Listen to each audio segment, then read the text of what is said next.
अस्सलाम वालेकुम viewers, welcome back to my YouTube channel. क्या हाल है आप सबके? उम्मीद करती हूँ आप सब खुशबाश खैरियत से होंगे। आज हमारे किचन में बनने जा रहा है चिकन टिंडे का सालन। तो चलते हैं रेसिपी की तरफ।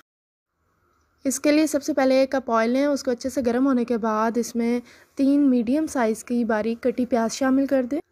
हल्की आंच पर थोड़ी सी देर के लिए प्याज़ों को लाइट ब्राउन होने देंगे और इसके बाद इनमें 1 टेबलस्पून अदरक लहसुन का पेस्ट शामिल कर देंगे और फिर थोड़ी सी इनकी भुनाई होने देंगे। अब टमाटरों की बारी है, तो इसमें 2 मीडियम साइज़ के बारीक कटे टमाटर शामिल कर देंगे और अच्छे से इनको मिक्स करने के बाद थोड़ी सी देर मज़ीद इनकी भी भुनाई होने देंगे। तकरीबन 2 से 3 मिनट भुनाई होने के बाद अब इनमें स्पाइसेस ऐड कर देंगे। सबसे पहले 1 टीस्पून नमक शामिल करेंगे, चुटकी भर हल्दी शामिल करेंगे, इससे ज़्यादा हल्दी शामिल नहीं करनी। 1 टीस्पून भर के सुरख मिर्च पाउडर शामिल कर देंगे और सबसे एंड पे हाफ़ टी स्पून साबित ज़ीरा का शामिल करेंगे।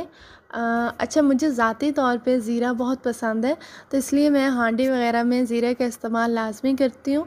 इससे ये होता है कि जो खुशबू या एक टेस्ट है वो ज़्यादा बेहतर बन जाता है। तो ये ऑप्शनल है, या अगर आप लोग इसको शामिल करना चाहते हैं या नहीं, तो ये आप लोगों की अपनी चॉइस है। अच्छी तरह मसाले की भुनाई होने के बाद ये 1 किलो चिकन ली है मैंने, अब इसमें ये शामिल कर देंगे और मज़ीद 5 से 6 मिनट तक अच्छे से इसकी भुनाई करेंगे।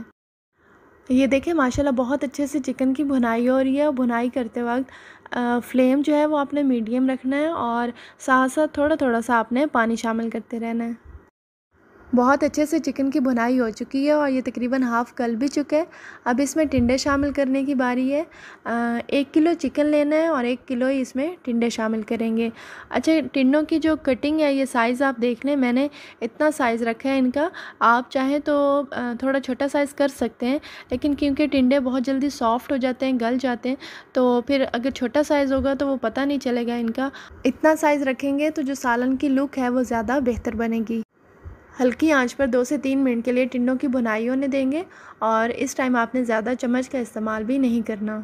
अब इसमें चुटकी भर ब्लैक पेपर पाउडर शामिल कर दें, इसको अच्छे से मिक्स करें और मज़ीद तकरीबन 5 से 10 मिनट तक हल्की आंच पर कुक होने दें। ये देखिए माशाल्लाह बहुत प्यारा कलर आ रहा है इसका और जो टिंडे हैं तकरीबन ये भी गल चुके हैं।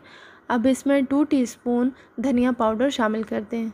हाँ जी व्यूवर्स, तो तकरीबन 2 से 3 मिनट मज़ीद गुजर चुके हैं और अब इसमें 6 से 7 बारीक कटी सब्ज़ मिर्च और थोड़ा सा सब्ज़ धनिया कटा हुआ, ये दोनों इसमें शामिल कर देंगे। ये देखिए माशाल्लाह बहुत ही लजीज सालन ऑलमोस्ट तैयार है और अब इसमें हाफ़ कप पानी शामिल करेंगे। अच्छा व्यूवर्स, आप अगर इसको इसी तरह खुश्क रखना चाह रहे हैं तो बस इसमें थोड़ा सा गरम मसाला पाउडर शामिल करें और फ्लेम ऑफ कर दें, सालन तैयार है। लेकिन अगर आप मज़ीद थोड़ी ग्रेवी चाह रहे हैं तो इसमें हाफ़ कप पानी शामिल करें और इसको थोड़ी देर के लिए मज़ीद 2 से 3 मिनट के लिए कुक होने दें। अब इसमें चुटकी भर गरम मसाला पाउडर शामिल करेंगे और चुटकी भर ही इसमें कसूरी मेथी का शामिल करेंगे। इनको अच्छे से मिक्स कर देंगे और फ्लेम ऑफ कर दें। हाँ जी व्यूवर्स, तो ये देखिए माशाल्लाह बहुत ही टेस्टी सालन तैयार है। आप इसको गरम गरम चपाती के साथ सर्व करें। अगर आपको मेरी आज की वीडियो अच्छी लगी है तो नीचे लाइक के बटन को क्लिक करें और अगर आप मेरे चैनल पर न्यू हैं तो सब्सक्राइब करना ना भूलिएगा। अपना बहुत सारा ख्याल रखिएगा। इंशाल्लाह मिलते हैं अपनी नेक्स्ट वीडियो में, तब तक के लिए इजाज़त दीजिए। अल्लाह हाफिज़।